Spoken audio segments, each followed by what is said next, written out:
Hello दोस्तों, welcome to my YouTube channel. तो केंद्रीय माध्यमिक शिक्षा बोर्ड यानी central board of secondary education यानी CBSE की तरफ से विभिन्न पदों की वैकेंसी का नोटिस जारी किया गया है। यह नोटिस 8/3/2024 यानी 8 मार्च 2024 को ही जारी किया गया है। तो चलिए देखते हैं किन किन वैकेंसी के लिए कितनी कितनी सीट है। तो टोटल 3 ग्रुप का वैकेंसी है, group A, group B, group C. तो ग्रुप ए में असिस्टेंट सेक्रेटरी एडमिनिस्ट्रेशन का है, दूसरा है असिस्टेंट सेक्रेटरी एकेडमिक्स का है, तीसरा है असिस्टेंट सेक्रेटरी स्किल एजुकेशन का है, चौथा असिस्टेंट सेक्रेटरी ट्रेनिंग का है और पांचवा है अकाउंट्स ऑफिसर के लिए। ये ग्रुप ए का है। और ग्रुप बी का है जूनियर इंजीनियर के लिए, जूनियर ट्रांसलेशन के लिए, और ग्रुप सी में अकाउंटेंट के लिए है और जूनियर अकाउंटेंट के लिए है। और PWBD कैटेगरी के लिए कुछ सीट है जो दिया गया है। ग्रुप ए में असिस्टेंट सेक्रेटरी एकेडमिक्स के लिए है 1 सीट और असिस्टेंट सेक्रेटरी ट्रेनिंग के लिए है 1 सीट। ग्रुप बी में जूनियर इंजीनियर के लिए 1 सीट है और अकाउंटेंट और जूनियर अकाउंटेंट के लिए 1-1 सीट है ग्रुप सी में। इम्पोर्टेंट डेट की बात करें तो ऑनलाइन रजिस्ट्रेशन स्टार्ट हो चुका है 12 मार्च 2024 से और इसकी अंतिम तिथि है 11 अप्रैल 2024, यानी आप 11 अप्रैल 2024 तक आवेदन कर पाएंगे। इसमें नेम ऑफ पोस्ट लिखा है, पोस्ट के अनुसार से सब्जेक्ट वाइज वैकेंसी है जो आप देख सकते हैं। यहाँ लिखा गया है कि टोटल किस पोस्ट में कितनी वैकेंसी है।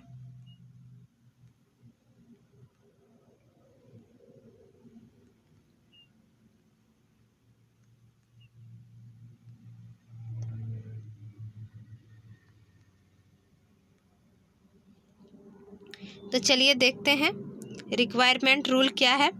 तो असिस्टेंट सेक्रेटरी के लिए इसेंशियल आपका क्वालिफिकेशन होना चाहिए बैचलर डिग्री और एज आपकी होनी चाहिए 35 वर्ष।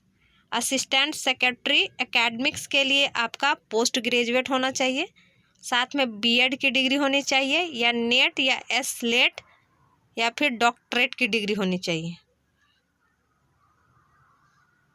इसमें आपकी मैक्सिमम एज 35 वर्ष होना चाहिए।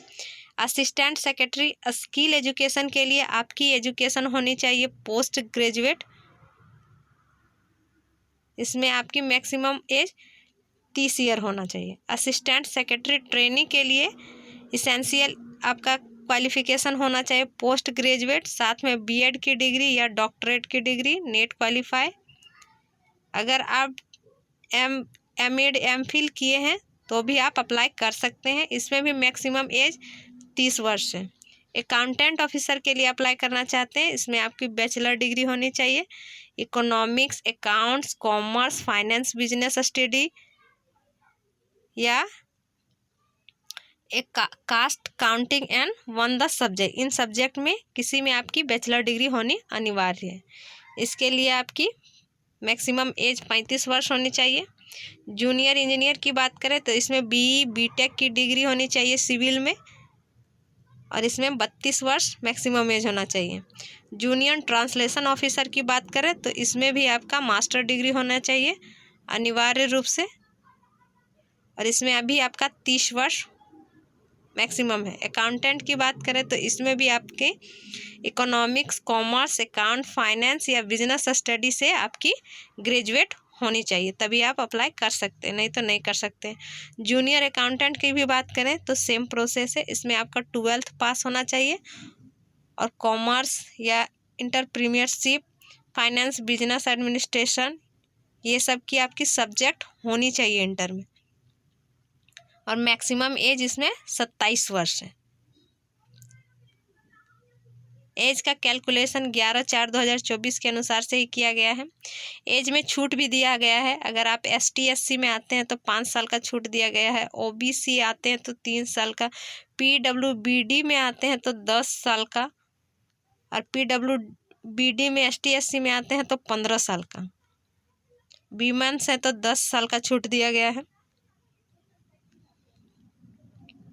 एग्जामिनेशन फ़ी का बात करें तो ग्रुप ए के लिए अगर आप आवेदन करना चाहते हैं तो एप्लीकेशन फ़ी 1500 रुपया लगेगा, और ग्रुप सी के लिए BC के लिए करना चाहते हैं तो 800 रुपया लगेगा। अगर आप OBC अनरिजर्व कैटेगरी और EWS में आते हैं तो, और अगर आप ST SC PWBD ex serviceman women में आते हैं या फिर रेगुलर CBSE एम्प्लॉय में है तो आपका फ़ी नहीं लगेगा। पेमेंट का बात करें तो आपको पेमेंट ऑनलाइन तरीके से ही करना पड़ेगा, चाहे रुपए card, debit card, master card, credit card, जो भी कार्ड है उससे आप पेमेंट कर सकते हैं।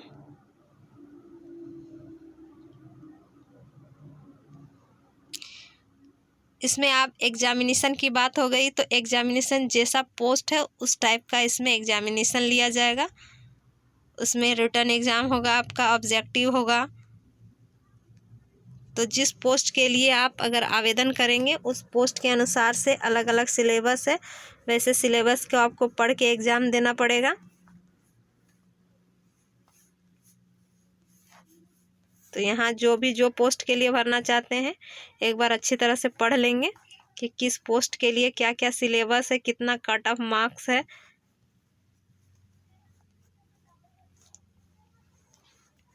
इसमें दिया है सिटी ऑफ एग्जामिनेशन, मतलब आपको किस किस सिटी में आपको एग्जामिनेशन दिया जाएगा। तो जो भरना चाहते हैं और भरने के लिए इच्छुक हैं वो भर सकते हैं। यहाँ क्लियर लिखा गया है कि आप जिस स्टेट के हैं तो वहाँ आपको, अगर असम का है तो गुवाहाटी, बिहार के हैं पटना दिया जाएगा, छत्तीसगढ़ के हैं तो छत्तीसगढ़ दिया जाएगा, कर्नाटक के हैं तो बेंगलुरु दिया जाएगा, इस तरह महाराष्ट्र के हैं तो पुणे दिया जाएगा। तो इस तरह से आप जिस स्टेट के हैं वहीं किसी जगह में आपका सेंटर दिया जाएगा। तो जो भी भरने के लिए इच्छुक हैं और एलिजिबल हैं और भरना चाहते हैं तो आप 11 अप्रैल 2024 तक आवेदन कर सकते हैं ऑनलाइन तरीके से। अगर इसकी आपको विस्तृत जानकारी चाहिए तो आप इसके पहले PDF को डाउनलोड कर लेंगे, अच्छी तरह से पढ़ लेंगे, उसके बाद ही भरेंगे ताकि आपको भरने में दिक्कतों का सामना ना करना पड़े। तो इसी तरह मेरे चैनल पर बने रहें, मेरे चैनल को लाइक करें, सब्सक्राइब करें और मुझे सपोर्ट करें। Thank you.